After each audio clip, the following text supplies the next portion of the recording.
మంది లక్షల మంది సంతానమున్న సురభి ఏడ్చింది. ఒకడే ఒకడు బిడ్డ లేక లేక కలిగిన వాడు రాముడు. ఆయన దూరం అయిపోతే కౌసల్యామాత ఎంత కష్టపడుతోందో, నా గురించి ఏమనుకుంటోందో చూసారా. భరతుడు ధర్మం అద్భుతం. భరత వాక్యాలు చాలా బ్రహ్మాండంగా ఉంటాయి. అలా బాధపడుతూ అరుస్తున్నాట, నేనే పాపం చేయలేదు, నన్ను నమ్మండి, నన్ను నమ్మండి. కౌసల్యామాతకు ఆ మాటలు వినిపించాయట. ఆ భరతుడు వచ్చాడు, ధర్మాత్ముడు, ఆయన ఏ తప్పు చేయలేదు అని వెంటనే భరతుడి దగ్గరికి వెళ్ళింది. భరతుడు ప్రతిజ్ఞ చేస్తాడు, అమ్మా నన్ను నమ్ము, నన్ను నమ్ము, నేను గనుక రాముణ్ణి అరణ్యానికి పంపించి ఉంటే నాకు సమస్త పాపాలు నన్ను కట్టుకొని నేను అన్ని కష్టాల్ని అనుభవించని ప్రతిజ్ఞలు చేస్తాడు. చాలా అద్భుతమైన ప్రతిజ్ఞలు చేస్తాడు. నాయనా నేను నిన్ను నమ్ముతున్నాను, నీ మనస్సు నాకు తెలుసు అంటుంది కౌసల్యామాత. భరతుడు వెంటనే నేను ఇక్కడ ఉండలేను, వెంటనే రాముణ్ణి చూడాలి నేను అన్నప్పుడు వశిష్ఠుల వారు, కాదు నాయన సంస్కారం చేయి అగ్నిగారికి, నాన్నగారికి అగ్ని సంస్కారం చేయి అన్నప్పుడు ఆ తైల పాత్ర నుంచి తీర్చి దశరథ మహారాజుకి అగ్ని సంస్కారం చేస్తారు.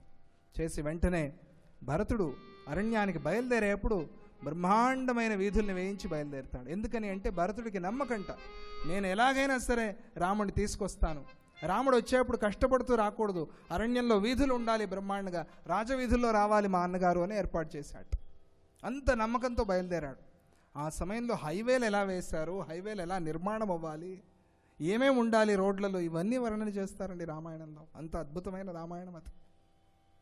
మనం వీధుల్లో మధ్యలోనే పెయింట్ వేస్తాం, ఆ వీధుల్లో అటు ఇటు రెండు పక్కల మధ్యలో కూడా పెయింట్ వేశారట, ఎవరికి ఇబ్బంది కాకూడదని. అంత సూక్ష్మాలు కూడా చెప్తారు రామాయణంలో వీధి నిర్మాణాల గురించి. ఆ వీధుల్లో భరతుడు బయలుదేరాడు వెతుక్కుంటూ. మధ్యలో భరద్వాజ విందు వస్తుంది, అద్భుతమైన ఘట్టం అది. భరద్వాజుడు అంటే అన్నదానానికి పెట్టిన పేరు. స్వామిజీ వారికి అన్నదానం అంటే చాలా ఇష్టం, అందరికీ తెలుసు.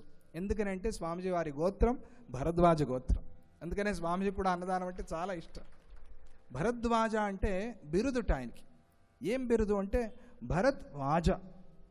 భరత్ అంటే ఎప్పుడు ఒక అన్నం, మనమైతే బియ్యం మూట బియ్యం బస్తా కాదు, అన్నం తయారు చేసిన అన్నాన్ని నెత్తి మీద పెట్టుకుని ఎవరు ఆకలిగా ఉన్నారు, ఎవరు ఆకలిగా ఉన్నారు, ఎవరికి అన్నం పెట్టాలి, ఎవరికి అన్నం పెట్టాలి అని ఊరంతా తిరిగేవాట ఆయన మహర్షి.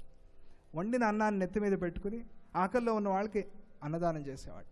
అటువంటి భరద్వాజ మహర్షి. అందుకనే భరద్వాజ, వాజ అంటే అన్నం అని, భరద్వాజ అది పేరే ఆయనకి.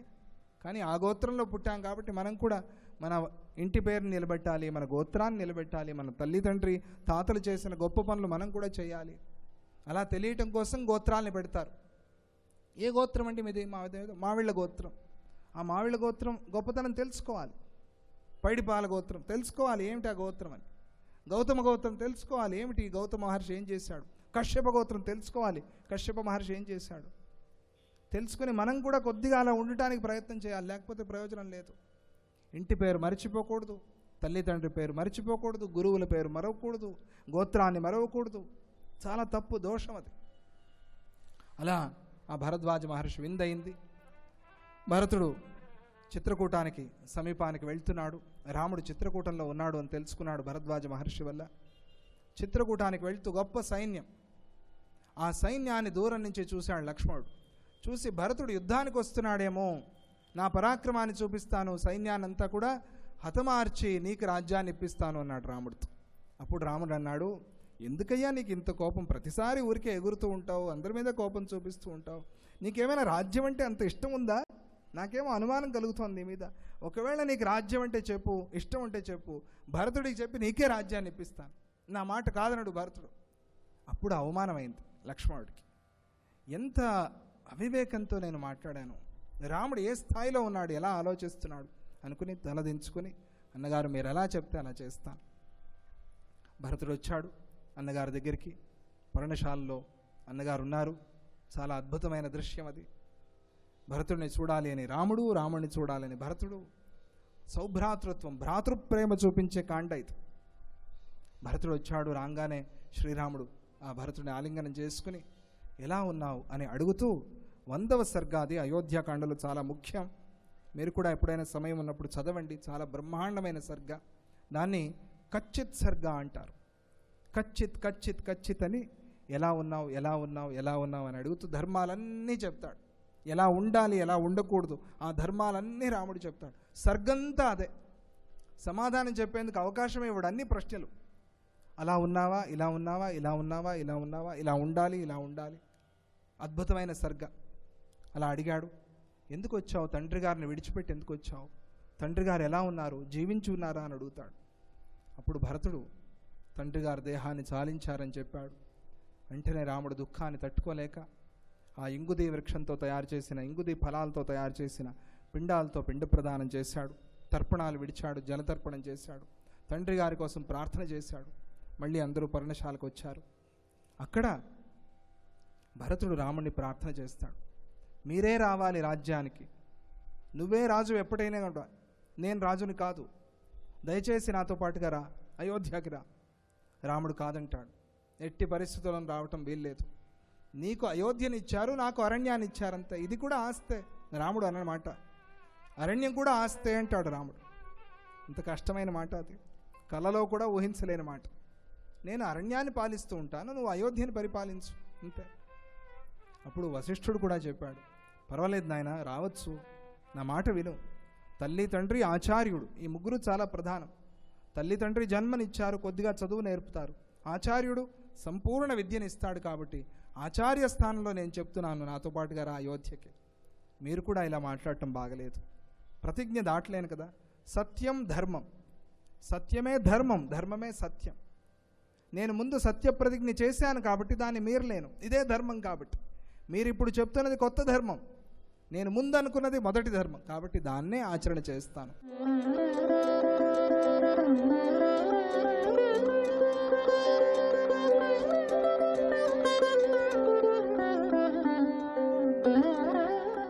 భగవానుని యొక్క దివ్య చరణారవిందములకు శతకోటి నమస్సుమాంజలు సమర్పించుకుంటూ, పురాణములు వ్యక్తిత్వ వికాస పాఠాలు అనే కార్యక్రమానికి స్వాగతం. విజ్ఞానం నేటిదా నాటిదా అనేది ఈరోజు మనం తెలుసుకోబోయే అంశం. మనం ఒక్కసారి పరిశీలిస్తే, మనం ఇంతవరకు క్షీరసాగర మథనంలో ఉన్నటువంటి అనేక అంశాల్లో ఉన్నటువంటి వ్యక్తిత్వ వికాసాన్ని సృష్టిస్తూ అవి మన జీవితానికి ఎలా ఉపయోగపడుతున్నాయి అని అన్వయించుకుంటూ వచ్చాం. అసలు ఈ క్షీరసాగర మథనము అనే ఒక థాట్ అనేది ఆనాడు ఎలా కలిగింది అనేది ఈరోజు మనం తెలుసుకోబోతూ ఉన్నాం. ఈ ఆలోచన అన్నటువంటిది ఇప్పుడు నేడు చాలామంది శాస్త్రవేత్తలు కూడా సముద్రంలో మనకు తెలియని మరో ప్రపంచం ఉంది అని చెప్తూ ఉన్నారు. అలాగే పసిఫిక్ మహాసముద్రంలో కూడా వాళ్ళు సముద్రం లోతుల్లోకి వెళ్ళి కొన్ని శోధించి కొన్ని విలువైనటువంటి వస్తువులు తీసుకురావడం జరిగింది.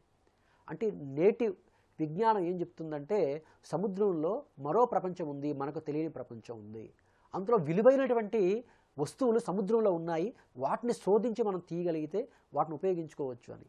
అంటే ఈ ఆలోచన నేటిదా అంటే నేటిది కాదు, నాటిదే. అంటే ఈ ఆలోచన అప్పుడే చేశారనేది మనకు అర్థమవుతుంది పురాణాల ద్వారా. చూసారండి, అంటే సముద్రంలో విలువైనటువంటి వస్తువులు ఉన్నాయని ఆనాడే తెలుసు మన పూర్వీకులకి. వాటిని శోధించి వెలికి తీస్తే మనం ఖచ్చితంగా వాటి ద్వారా గొప్ప విజయాన్ని పొందవచ్చు అనేది ఆనాడు ఆలోచన అన్నమాట. మనం సుఖంగా జీవించవచ్చు అనేది ఆనాడు ఆలోచన. అందులో వాళ్ళు సక్సెస్ అయ్యారు పూర్వీకులు. అందుకే వాళ్ళు శోధించి కౌస్తుభం, మణులు, రత్నాలు ఇవన్నిటిని కూడా వెలుగులోకి తీసుకుని చివరికి అమృతాన్ని కూడా సముద్రంలో తీసుకురాగలిగారు. ఇంకో రెండవది తీసుకుంటే క్షీరసాగరం అనేది, క్షీరసాగర మథనం అనేది భూమండలంపై జరగలేదు. మనకు 14 లోకాలు ఉన్నాయి, ఇది వేరే లోకంలో ఈ క్షీరసాగర మథనం జరిగింది. అయితే మరొకటి, పురాణములు ఎప్పుడు కూడా సంకేతవాదాలు, ఒక సంకేతాన్ని సూచిస్తూ పురాణం చెప్తుందనమాట. అది కథ అనేది ఒక సంకేతాన్ని సూచిస్తూ ఉంటుంది. క్షీరము అంటే తెల్లగా ఉంటుందన్నమాట, అంటే ఒక తెల్లటి సముద్రం అని అర్థం అనమాట. అయితే అందుకే శ్రీ మహావిష్ణువు కూడా ఆయన నివాసం ఎక్కడండి? ఇప్పుడు విష్ణుమూర్తి యొక్క నివాసం ఎక్కడంటే సముద్రంలో ఉంటారు ఆయన ఎప్పుడు కూడా. ఇప్పుడు వైకుంఠంలో కూడా స్వామివారు ఎక్కడ ఉంటారంటే సముద్రంలోనే, ఆయన శేషపాన్పుపై ఆయన మనకు ప్రత్యక్షమవుతూ ఉంటారు. సముద్ర నివాసి విష్ణువు. మనకు త్రిమూర్తులు ఉన్నారు కదా, బ్రహ్మ, విష్ణువు, మహేశ్వరుడు. అంటే ఒకే ఒక పరబ్రహ్మము ఈ సృష్టి కోసం 3 రూపాలుగా మనకు అవతరించింది. ఒకటి బ్రహ్మ, అంటే సృష్టి చేయడం. రెండవది విష్ణుమూర్తి, బ్రహ్మగారు చేసిన సృష్టిని పోషించడం. మూడవది ఆ సృష్టిని మరలా తనలో లయం చేసుకోవడం ఏదైతే ఉందో అది పరమేశ్వరుని యొక్క పని. అంటే ఒకే పరబ్రహ్మము 3 రూపాలుగా మనల్ని ఉద్ధరిస్తుందన్నమాట. అందుకే హిందువులకి ఎంతమంది దేవతలు ఏమిటండి అంటూ ఉంటారు. కానీ హిందువులకి కాదు, సృష్టిలోనే ఎంతమంది దేవతలు ఉన్నారు, కానీ వాటిని హిందువులు తెలుసుకున్నారు అనేది పెద్దలు అభిప్రాయపడ్డారనమాట. అంటే భగవానుడు ఏకం సత్ విప్రాహ బహుదా వదంతి, ఉన్నటువంటి సత్యము భగవానుడు ఒక్కడే, కానీ ఆయనలో ఉన్నటువంటి శక్తులు ఇన్ని రూపాలుగా మనకి దర్శనమిస్తూ ఉంటాయి. తల్లి ఒక్కరే, కానీ బిడ్డకు ఆకలి వేసినప్పుడు అన్నపూర్ణమాతగా అన్నం పెడుతూ ఉంది. అదే తల్లి ఆ బిడ్డకు చదువులో సందేహం వచ్చినప్పుడు సందేహ నివృత్తి చేసి సరస్వతిగా దర్శనమిస్తుంది. అదే తల్లి అదే బిడ్డకు ఆ పరీక్ష ఫీజు చెల్లించాలి అనుకున్నప్పుడు బీరువా తలుపు తెరిచి డబ్బులు తీసి బిడ్డ చేతిలో పెడుతుంది, అప్పుడు లక్ష్మీదేవిగా దర్శనమిస్తుంది. అదే తల్లి అదే బిడ్డ తన ఏదో తప్పు చేశాడు అని తెలిసిన తర్వాత అదే తల్లి బెత్తం పుచ్చుకొని దండిస్తుంది, అదే తల్లి ఖాళీ అవుతుంది. అంటే భక్తుడికి అంటే బిడ్డకి ఎన్ని అవసరాలో తల్లికి అన్ని రూపాలు. అందుకే ఒక భక్తుడు భగవానుడిని ప్రశ్నించాడు, ఏ భగవాన్ నీకు ఎన్ని రూపాలు అని. భగవానుడు ఆ చిరునవ్వుతో చెప్పిన సమాధానం ఏమిటంటే, నాయన నీకు ఎన్ని అవసరాలో నాకు అన్ని రూపాలు నాయన అన్నారట. అంటే భక్తుడికి ఎన్ని అవసరాలు ఉంటే భగవానుడికి అన్ని రూపాలు ఉంటాయి. అంచేత ఇక్కడ విష్ణువు యొక్క తత్వం ఏమిటయ్యా అంటే స్థితికారకుడు, అంటే ఆయన అంటే పోషించడం ఆయన బాధ్యత. కానీ పోషించేవాడు కాబట్టి సముద్రంలో ఉంటాడు అనమాట. తెల్లటి సముద్రం అంటే అర్థం ఏంటంటే తెలుపు నుండి 7 రంగులు వచ్చాయి.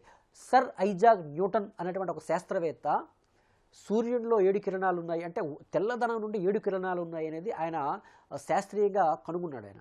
కాబట్టి తెలుపుదనం అనేది అర్థం ఏంటంటే తెలుపుదనం నుండి అన్ని రంగులు వస్తాయట.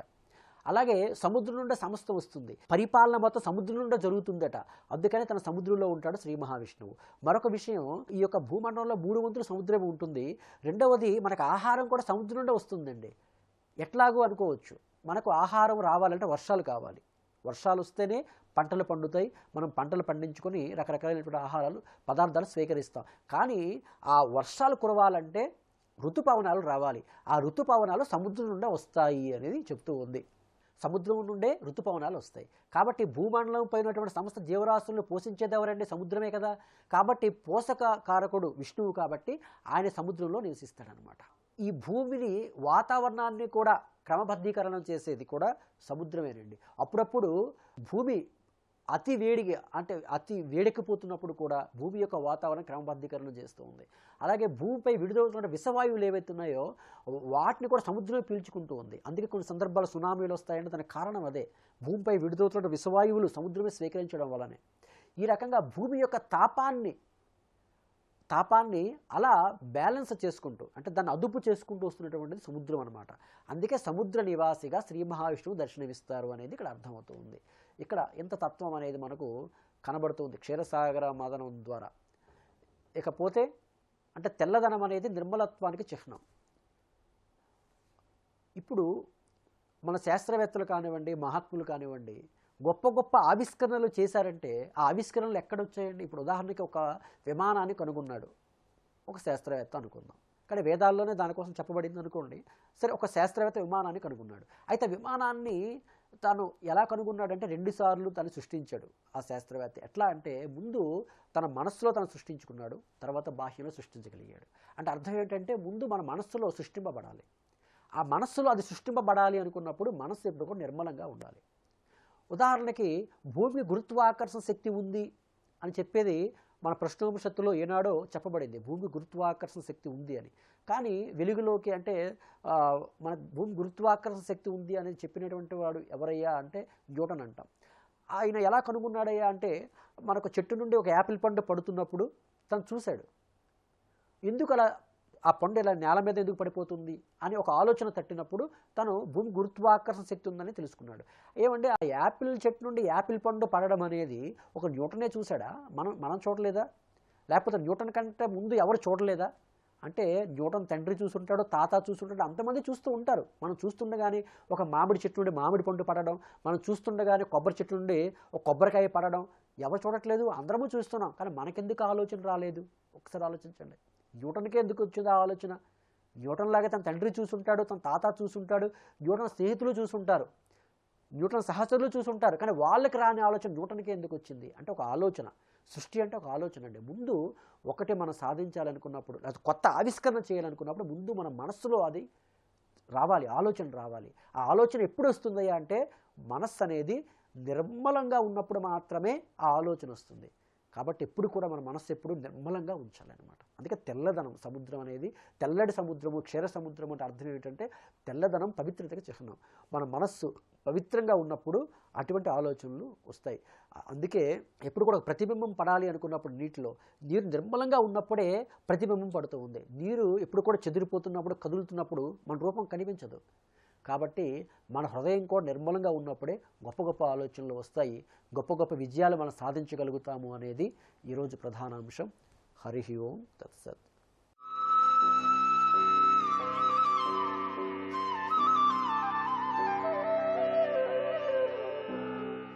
శ్రీ మహాగణాధిపతయే నమః. శ్రీమాత్రే నమః. మానవుడు అనునిత్యం నిరంతర ఆరాట పోరాట వ్యవస్థలో అనేక సమస్యలు ఎదుర్కొంటూ ఉంటాడు. ఆ సమస్యల నుంచి సులభంగా బయటపడటానికి నవగ్రహ ఆరాధన అద్భుతంగా సహకరిస్తుంది. 27 నక్షత్రాల్లో ఏ నక్షత్రంలో జన్మించిన వాళ్ళైనా వాళ్ళ నక్షత్రానికి ఉన్నటువంటి అధిపతిని తెలుసుకొని ఆ అధిపతిని ప్రసన్నం చేసుకుంటే జీవితంలో సమస్యల నుంచి తొందరగా బయటపడవచ్చు. 27 నక్షత్రాల్లో పుష్యమి నక్షత్రానికి అధిపతి శనీశ్వరుడు. అందుకే పుష్యమి నక్షత్రంలో జన్మించిన స్త్రీ పురుషులు ఎవరైనా సరే శనీశ్వరుణ్ణి ప్రసన్నం చేసుకుంటే జీవితంలో ఎలాంటి సమస్యలు ఎదురైనా ఆ సందర్భంలో శనికి సంబంధించిన స్తోత్రాలు చదువుకుంటే లేదా శనికి సంబంధించిన మంత్రజపం చేస్తే ఆ సమస్యల నుంచి చాలా తొందరగా బయటపడవచ్చు. పుష్యమి నక్షత్రంలో జన్మించిన స్త్రీ పురుషులు ఎవరైనా సరే ప్రతిరోజు కూడా ఓం శం శనైశ్చరాయ నమః ఈ మంత్రాన్ని 21 సార్లు జపం చేసుకోండి. ఓం శం శనైశ్చరాయ నమః ఈ మంత్రాన్ని ప్రతిరోజు 21 సార్లు జపం చేస్తే పుష్యమి నక్షత్రం వాళ్ళు అతి త్వరగా జీవితంలో మంచి శుభ ఫలితాలను పొందవచ్చు. అలాగే పుష్యమి నక్షత్రానికి అధిపతి శనీశ్వరుడైతే ఆ శనీశ్వరుడికి అధిష్టాన దేవతలు హనుమంతుడు, ఈశ్వరుడు, వెంకటేశ్వర స్వామి. అందువల్ల పుష్యమి నక్షత్రం వాళ్ళు హనుమంతుడు, ఈశ్వరుడు, వెంకటేశ్వర స్వామి ఈ ముగ్గురు దేవాలయాలను శనివారం రోజు సందర్శించడం ద్వారా ఈ ముగ్గురులో ఏ దేవత ఆలయాన్నైనా సరే, ఏ భగవంతుడి ఆలయాన్నైనా సరే శనివారం దర్శించి ప్రదక్షిణలు చేయటం ద్వారా కూడా తొందరగా జీవితంలో మంచి పురోభివృద్ధిని సాధించవచ్చు. అలాగే పుష్యమి నక్షత్రంలో జన్మించిన వాళ్ళు తక్కువ వ్యవధిలోనే, తక్కువ సమయంలోనే ఎక్కువగా ఆలోచనలు చేయకుండా ముఖ్యమైనటువంటి నిర్ణయాలు తీసుకునేటటువంటి ప్రత్యేకతను కలిగి ఉంటారు. అలాగే పుష్యమి నక్షత్రం వాళ్ళు నిర్మోహమాటంగా మాట్లాడేటటువంటి స్వభావాన్ని కలిగి ఉంటారు. రాజకీయ రంగంలో కానీ, వ్యాపార రంగంలో కానీ, సినిమా రంగంలో కానీ పుష్యమి నక్షత్రం వాళ్ళు చాలా చక్కగా రాణిస్తారు. ఎగుమతి దిగుమతి వ్యాపారాలు కూడా ఈ నక్షత్రం వాళ్ళకి బాగా కలిసి వస్తాయి.